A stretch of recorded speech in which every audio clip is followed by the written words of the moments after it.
नमस्कार. मी प्रतिभा करंदीकर. मिहीर टुरिझमतर्फे आपल्याशी संवाद साधत आहे. हा आजचा 106वा दिवस आहे.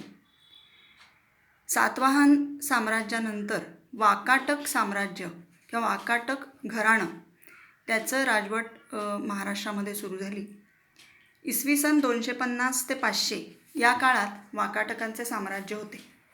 नर्मदा नदीपासून ते तुंगभद्रा नदीपर्यंत आणि अरबी समुद्रापासून बंगालच्या उपसागरापर्यंत या परिसरात त्यांचे वर्चस्व होते. हे ब्राह्मण राजे होते. अजिंठा गुंफात वाकाटक घराण्याचा द्विज असा उल्लेख आढळतो. संस्कृत आणि प्राकृत वाङ्मय काव्य यांना या काळात उदार आश्रय मिळाला. वैदर्भी आणि वच्छोमी पद्धतींना या काळात प्राधान्य मिळाले. तसेच भित्तिचित्रे, चित्रकला, शिल्पकला, मूर्तिकला या कलांना राजाश्रय मिळाला.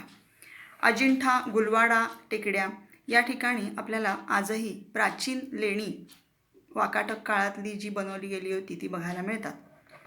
1836मध्ये सिवनी येथे प्रथम वाकाटक राजघराण्यातील ताम्रपट मिळाला. त्यामुळे वाकाटकांची माहिती समोर आली.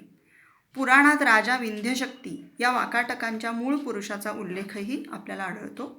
वाकाटक राजांची वंशावळ विंध्यशक्तीपासून हरिशेन राजांपर्यंत अशी जी आहे ती अजिंठा लेण्यामध्ये आपल्याला त्याचा उल्लेख सापडतो. 1912 साली पुण्यातील एका तांबटाच्या घरी राणी प्रभावती देवी यांचा ताम्रपट मिळाला होता.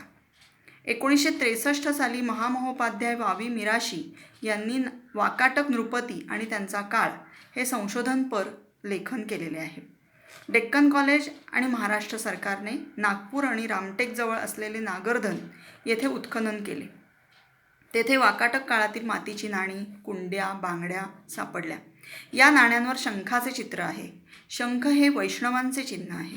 प्रभावती देवी गुप्त राणीचे ताम्रपटही त्या ठिकाणी सापडलेले आहेत. त्याच्यावर तिचे आजोबा समुद्रगुप्त हे उत्तरेतले गुप्त घराणे आणि वडील चंद्रगुप्त द्वितीय यांचीही नोंद आपल्याला सापडते.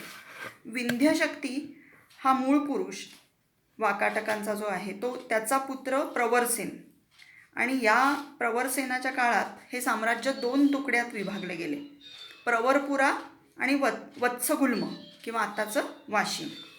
आता या राजघराण्यामध्ये कशा प्रकारचे लोक होते ते आपण बघूया. प्रवरसेन नंतर प्रवरपुरा आणि वत्सगुल्म ही जी 2 घराणी झाली त्याच्यामध्ये प्रवरपुरामध्ये रुद्रसेन पहिला, पृथ्वीसेन पहिला, रुद्रसेन दुसरा, दिवाकर सेन, दामोदर सेन, नरेंद्र सेन, पृथ्वीसेन दुसरा आणि वत्सगुल्म या भागाकडे सर्वसेन, विंध्यसेन, प्रवरसेन दुसरा, देवसेन आणि हरिशेन असे राजे वाकाटकांच्या काळात होऊन गेलेले दिसतात. रुद्रसेन द्वितीय याचा विवाह उत्तरेतील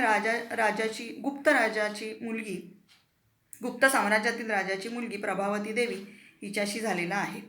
त्यामुळे उत्तरेतील वैष्णव आणि वाकाटकांचा धर्म होता शैव. त्यामुळे हे वैष्णव आणि शैव धर्म एकत्र आले. त्यांना 2 पुत्र झाले, दिवाकर सेन आणि दामोदर सेन. पण ते जेव्हा लहान होते त्या काळात याच राणीने 10 वर्षे राज्य केलेले आहे. गुप्त आणि वाकाटक साम्राज्य या विवाह बंधनाने वाकाटक मजबूत झालेले दिसतात. त्याचबरोबर कर्नाटकातील कदंब राजे, नागा राजे, त्याचबरोबर आंध्रचे विष्णुकुंदीन राजे या घराण्यांशी वाकाटक घराण्यांचे विवाह संबंध झालेले दिसतात. वाकाटक हे विष्णुवृद्धी गोत्राचे होते. वैदिक धर्माचे ते पालन करत असत आणि वाकाटक राजा प्रवरसेन याने प्राकृत वाङ्मयावर अभ्यास केलेला आहे. त्यांनी गाहा देखील रचलेल्या आहेत. प्रवरसेन राजाचा पुत्र सर्वसेन याला धर्मराजा असे म्हणत असत. त्याने हरिविजय हा प्राकृत ग्रंथ लिहिलेला आहे आणि काही गाहा देखील लिहिलेले आहेत. वाकाटकांचे प्रशासन अत्यंत उत्तम होते. त्यांनी भरपूर दानधर्म केला. तसे उल्लेख आपल्याला ताम्रपट, शिलालेख याच्यामध्ये मिळतात. यवतमाळ, वाशिम या भागामध्ये हे शिलालेख मिळालेले आहेत. वाकाटकांनी शिल्पकला, भित्तिचित्रे, स्थापत्यकला आणि साहित्य या क्षेत्रात भरपूर प्रगती केलेली दिसते. अजिंठा, पितळखोरा येथे गुंफा वाकाटकांचे काळातीलच आहेत. तेथील 23 गुंफा या वाकाटकांनी खोदलेल्या आहेत आणि 5 गुंफा या सातवाहन काळातल्या पहिल्या आहेत.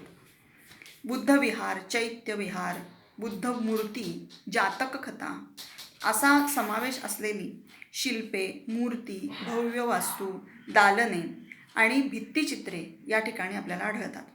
अजिंठा येथील हे गुंफांचे काम अत्यंत भव्य आहे. अनेकांनी ते पाहिलेले देखील असेल. हे काम त्या राजाचे मंत्री वराहदेव यांनी केलेले आहे. यांच्या देखरेखीखाली झालेले आहे. नागपूरजवळ मनसर येथे प्रवरसेन राजाने एक भव्य असे कोरीव शिवमंदिर बांधलेले दिसते. वाकाटक राजा हरिशेन हा बुद्धाचा अनुयायी होता आणि त्याने बौद्ध स्थापत्य आणि शिल्पकलांना प्राधान्य दिले. हरिशेन राजाचा पुत्र म्हणजे शेवटचा राजा हरिशेन त्याचा जो पुत्र आहे तो मात्र या कलाविश्वामध्ये इतका मग्न राहिला की एका युद्धात अश्मक राजांकडनं त्याला ठार मारले गेले आणि या ठिकाणी वाकाटक वंशाची समाप्ती आपल्याला दिसते. वाकाटकांनी आपल्या काळात पशुपालनाला खूप महत्त्व दिले होते. डॉक्टर श्रीमाळी यांच्या मते वाकाटकांच्या काळात व्यापार वृद्धी जरा कमी होत गेली आणि काही मोजक्या व्यक्तींच्या हाती व्यापार एकवटायला लागला. वाकाटक काळात जमिनींचेही दान देण्याचे प्रमाण खूप वाढले होते. जमिनीचे मालकी राजाने घ्यावी असेही त्यावेळेला सुरू झाले. तापी खोऱ्यातील उत्तमोत्तम गावे ही अनेक व्यावसायिकांना दान दिलेली असल्यामुळे एका गावात त्याच प्रकारचे व्यावसायिक आपल्याला असायचे त्यावेळेला. म्हणजे इष्टिकापल्ली हे गाव होतं तर ते सगळं वीट बनवणारे जे होते त्यांचं ते गाव होतं. तसंच सुवर्णकार, चर्मकार यांची गावे निर्माण झाली. त्या काळात राजस्त्रिया देखील स्वतःच्या नावाने जमिनी, गावे इनाम देऊ लागल्या आणि राजा देखील स्वतःचे हक्क प्रस्थापित करायला लागले. हवनांचे देखील स्तोम यावेळेला वाढलेले दिसते या काळात, वाकाटक काळात, आणि आर्थिक संपन्नता थोडी कमी होऊ लागलेली दिसते. तरीही या काळात प्रशासनावर पकड खूप घट्ट अशी होती. त्याचं कारण असं की हे या राजांच्या काळात विष्णू शर्मा याने पंचतंत्र कथांचे भाषांतर केलेले होते, जे आपण वड्डकाहाच्या निमित्ताने पूर्वी पाहिलेलं आहे. समाजातील अनेक प्रवृत्तींवर या पंचतंत्रातून प्रकाश टाकला गेलेला आहे. स्वार्थी, धूर्त, कावेबाज, मूर्ख, अविचारी, आक्रमक, लाळघोटे अशा अनेक व्यक्ती समाजामध्ये असतात हे प्राणी पक्ष्यांच्या कथांमधून मांडले गेले आणि या समाजामध्ये नीतिनियमांच्या आधाराने कसे जगायचे हे शिकवले गेले. उपहासात्मक आणि मजेदार अशा प्राणी पक्ष्यांच्या गोष्टींचा हा समावेश करून त्याचा आधार घेऊन समाजात बदल आणणे ही एक वेगळीच एलिगंट आणि सभ्य अशी कृती होती. त्यामुळे राज्यकर्ते थोड्या वेगळ्या प्रकारचे आहेत असं जाणवतं. याच काळात उत्तरेमध्ये गुप्त साम्राज्याची हुणांशी लढाई सुरू होती आणि त्यामुळे गुप्त साम्राज्य हे थोडेसे कमकुवत झालेले होते. वाकाटकांनी गुजरात, माळवा या ठिकाणी आपले राज्य वाढवले.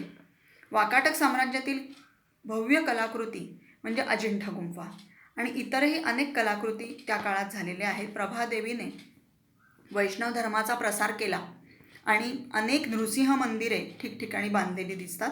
वराह मंदिरंही बांधलेली दिसतात. त्यामुळे ही कोरीव मंदिरं आजही आपण त्या ठिकाणी जाऊन बघू शकतो. ही 250 ते 500 या काळातली ही मंदिरं आहेत. म्हणजे एवढा जुना ठेवा आपल्याकडे अजूनही आपल्याला बघायला मिळतो. पुढच्या भागामध्ये आपण जरा सविस्तर अजिंठा गुंफांबद्दल बोलूया. आत्ता आपण इथे थांबू. धन्यवाद.